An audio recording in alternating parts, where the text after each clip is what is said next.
Bonjour, bienvenue dans ma chaîne aujourd'hui. Mon nom c'est Gisèle, c'est toujours un plaisir de vous accueillir. Si c'est la première fois que vous découvrez ma chaîne, abonnez-vous.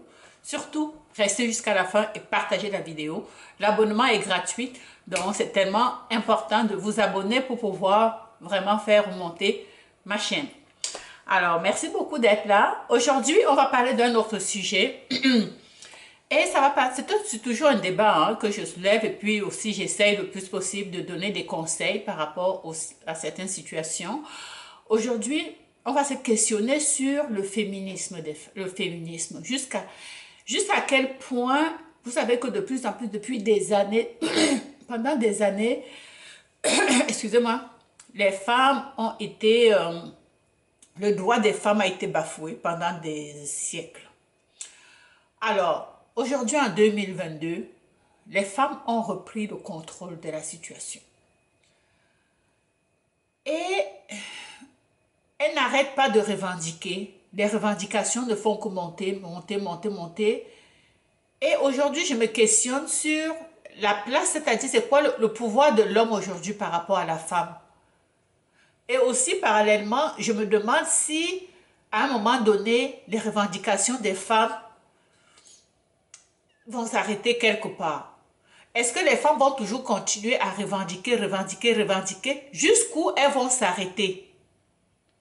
Je suis pour le féminisme, mais je pense que le fait de penser, moi je pense que c'est à tort que les femmes croient que, parce qu'elles ont de plus en plus de droits, que l'homme est égal à la femme. Honnêtement, il y aura toujours des différences physiologiques qui vont faire en sorte qu'il y a certaines choses où on a besoin d'un homme et dans certaines situations, on a besoin d'une femme. On ne peut pas dire qu'à tout prix, l'homme et la femme doivent être au même pied d'égalité. Impossible. Ça, c'est mon point de vue. C'est impossible de penser que l'homme et la femme doivent être placés sur le même piédestal à tous les niveaux. Et à tous les niveaux. Je sais que quand je vais dire ça, les gens vont me lancer des flèches, mais c'est mon point de vue et c'est un fait. C'est un fait. Je vais vous donner un exemple. Récemment, ici au Québec, il y avait dans une ville, je ne sais même plus c'était dans quelle ville, ici dans une ville québécoise, il y a une jeune fille qui est sortie revendiquer le fait qu'il fait chaud et les femmes ont le droit de marcher torse nu comme les hommes. Vous savez, quand il fait chaud, un homme peut enlever son t-shirt, il peut courir le torse nu, ok? Et ça ne dérange personne. Alors voilà, maintenant aujourd'hui, les femmes sont en train de revendiquer de faire exactement la même chose. Alors cette femme-là, ce qui est arrivé, c'est qu'elle était dans un parc et il faisait chaud, évidemment. Elle a enlevé son t-shirt, elle a exposé ses seins et ça a dérangé les autres personnes qui étaient à côté. Donc, ils ont appelé la police. La police vient et la police était un peu, avait peur avait peur d'approcher la fille, mais ils ont quand même fini par approcher la fille en lui disant, écoute, ta tenue vestimentaire dérange les voisins et tout. Et elle a dit non, je ne dérange personne, j'ai le droit d'être comme je suis habillée, là j'ai le droit d'enlever, j'ai chaud. Pourquoi vous, les hommes, vous pouvez vous déshabiller et moi je ne peux pas me déshabiller? Et là maintenant, ils sont en train, maintenant c'est un grand groupe, maintenant elle a soulevé, un mouvement s'est soulevé, donc maintenant il y a un groupe de femmes qui sont sorties par la suite donc pour dire on donne raison à cette jeune fille, nous voulons l'égalité, nous voulons l'égalité. Et ça ce n'est pas nouveau. Il y a quelques années de cela, il y avait eu un événement similaire en Ontario, dans une glissade d'eau. Alors, qu'est-ce qui s'était passé? C'est que la fille, elle avait enlevé tout simplement, elle à la plage, hein, elle était en train de se laver, hein, c'est une baignade. Hein. Alors, elle avait enlevé son maillot de bain et elle n'avait pas mis le petit bikini, non, elle avait tout laissé ça et puis elle marchait tout nue. Et puis, il y avait des gens qui avaient contesté. Et c'était allé en cours. La fille avait porté plainte. Et le juge lui avait quand même donné raison. Parce que le fait qu'elle était déshabillée, elle avait enlevé son t-shirt, elle montrait ses seins, C'était pas dans un but de provocation. Elle était là pour se laver et on peut pas se laver habillée. Elle avait eu raison. On lui avait donné raison.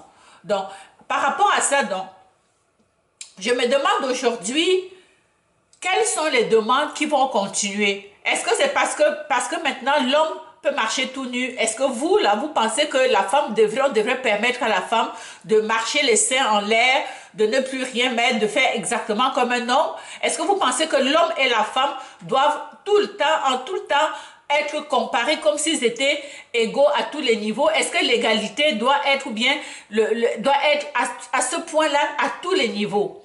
Et ça m'amène aussi à un autre exemple que je vais vous partager. Je vais partager avec vous qu'est-ce qui était arrivé. C'était aux États-Unis. Il y a un monsieur qui, je pense que ça devait être en 2012, qui, écoutez, celle-là est bonne. C'était le premier homme à avoir porté un enfant dans son ventre.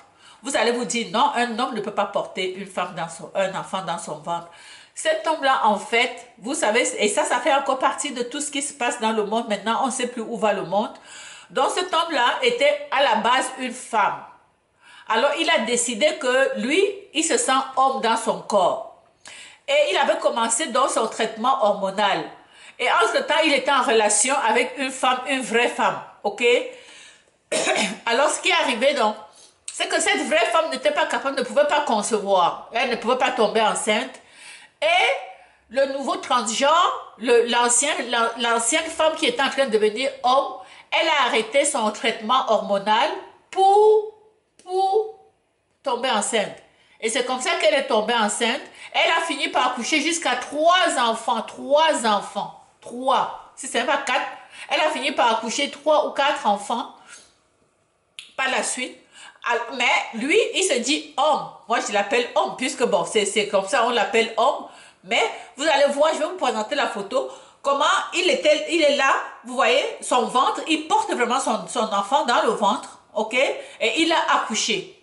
Vous allez vous dire il ou elle, mais toujours est-il que c'était une femme à la base. Donc, parce qu'un homme qui est normal, un homme normalement ne peut pas concevoir, ok?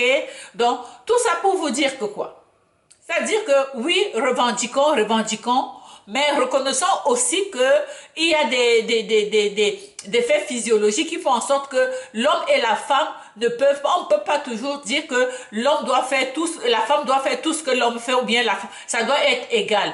Impossible. Je sais que les femmes sont en train de tout faire, elles conduisent des camions, elles vont faire beaucoup d'autres choses en disant on est égal à l'homme, on est égal à l'homme, on est égal à l'homme. Vous essayez de vous convaincre que vous êtes égal à l'homme. Mais dans le fond, on ne peut pas dire qu'on est égal à l'homme. L'homme, c'est l'homme, la femme, c'est la femme. Reconnaître la force de chacun et travailler ensemble pour prendre les forces de chacun et de chacun. Parce qu'on ne peut pas toujours dire que parce qu'un homme a fait ceci, moi je suis une femme, je vais aussi faire la même chose. Parce que je suis une femme, j'ai ceci, moi l'homme, je vais aussi faire comme la femme. C'est impossible. C'est impossible. Il faut que chacun reconnaisse la force de l'autre ou bien la faiblesse de l'autre pour pouvoir continuer à vivre ensemble. Et le féminisme doit avoir certaines limites. Ok? Il faut arrêter de penser que oui, on a des droits, mais ce n'est pas des droits à tous les niveaux. À tous les niveaux, il y a des choses qu'on ne peut pas, on peut pas traverser cela, ok? On a beau dire que la femme est plus forte, que la femme a atteint le niveau de l'homme, toujours est-il qu'il y a des domaines où l'homme est beaucoup plus fort, il y a des domaines où la femme est beaucoup plus forte. Alors, il faut seulement chercher à travailler ensemble et non chercher à comparer ou bien à dépasser l'autre. Alors, continuons le débat en commentaire. Faites-moi des commentaires dans le débat et dites-moi, vous, qu'est-ce que vous pensez de cet acharnement d'égalité entre hommes et femmes? Est-ce que l'homme et la femme sont égaux? Est-ce que la femme doit être exactement comme l'homme? Est-ce que la femme doit toujours faire tout ce que l'homme fait pour pouvoir dire qu'elle est égale à l'homme? Est-ce que l'homme doit toujours se comparer à la femme? Pourquoi la femme cherche toujours à se comparer à l'homme? Aujourd'hui, on va voir des femmes elles sont avec leur mari, elles s'en foutent de leur mari, elles prennent leur voiture, elles font des kilomètres, elles peuvent voyager pendant 48 heures, elles ne demandent même pas à leur mari de conduire, alors parce qu'elles veulent montrer qu'elles sont capables, elles sont fortes, elles sont tout. Oui, on ne discute pas de cela, mais parfois, vraiment, nous les femmes, il faut parfois se calmer un peu et se dire que c'est beaucoup plus agréable d'avoir son homme à côté, qui peut aussi quand même souvent avoir on a besoin de l'homme pour ce petit réconfort. Je sais que les femmes qui sont féministes extrêmes se disent qu'elles n'ont pas besoin d'hommes pour les réconforter. Peut-être, je dis pas le contraire. Mais il faut aussi reconnaître que pour celles qui ont la chance d'avoir un homme qui peut les réconforter, ben, c'est beaucoup plus apaisant. Et les hommes, continuez à jouer ce rôle protecteur avec vos femmes, avec vos copines. C'est parce que c'est quand même quelque chose qui vous est réservé. Même si on essaie de vous faire croire que vous n'êtes plus, vous n'êtes plus capable, ce n'est pas vrai. Gardez votre virilité. Ne vous laissez pas éteindre. Ne vous laissez pas anéantir. Parce que de plus en plus d'hommes aujourd'hui s'effacent. Ils s'effacent, hein, ils ne prennent pas leur place de plus en plus parce qu'ils se font dominer par la femme. S'ils ouvrent la bouche, on va dire que oh, il domine, oh, il est macho, oh, il est ceci. Un homme doit être viril, un homme doit être fort, un homme doit être capable de dire non à sa femme. Donc n'ayez pas peur en vous disant la femme a toujours raison. La femme ne peut pas toujours avoir raison. Ok? C'est à vous de continuer à avoir votre leadership. C'est à vous de continuer à vous affirmer. C'est à vous de continuer à dire, écoutez, moi c'est moi qui parle maintenant, j'ai décidé que c'est ça et c'est ça qui va être ça. C'est ça que les femmes veulent avoir. Les femmes ont besoin de ça. Si vous vous éteignez, vous laissez la place à la femme, vous rentrez, elle dit n'importe quoi, tu dis, ok, si tu as décidé, c'est ça. Ok, si tu as dit ça, c'est ça. Non! Elle a besoin que tu la challenges. Il faut la challenger. Les femmes aiment être challengées. Tu dis non, maintenant tu as assez parlé, maintenant c'est moi qui parle, je veux que tu m'écoutes.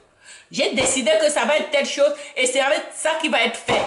C'est ça qu'elles veulent savoir et c'est ça que tu dois pouvoir faire dans ton couple. Ne te laisse pas écraser par ta femme. Jamais, jamais, jamais. Garde ta virilité, garde ta force, garde ton rôle protecteur dans ton couple et tu vas voir que votre couple va être solide. Si tu t'éteins, la femme va t'écraser, elle va t'écraser jusqu'à ce que tu vas devenir un jambon. Ok? Tu n'es pas là, tu vas devenir comme le beurre, tu vas fondre parce que tu n'auras plus aucune autorité dans ton couple. Alors, c'est pas ça que tu ne dois pas la laisser gagner à ce point-là. Garde ton autorité, garde ta virilité. Alors, sur ce point, on va continuer la discussion dans la partie description. Alors, vous restez jusqu'à la fin et puis je vous embrasse et à la prochaine. Ciao!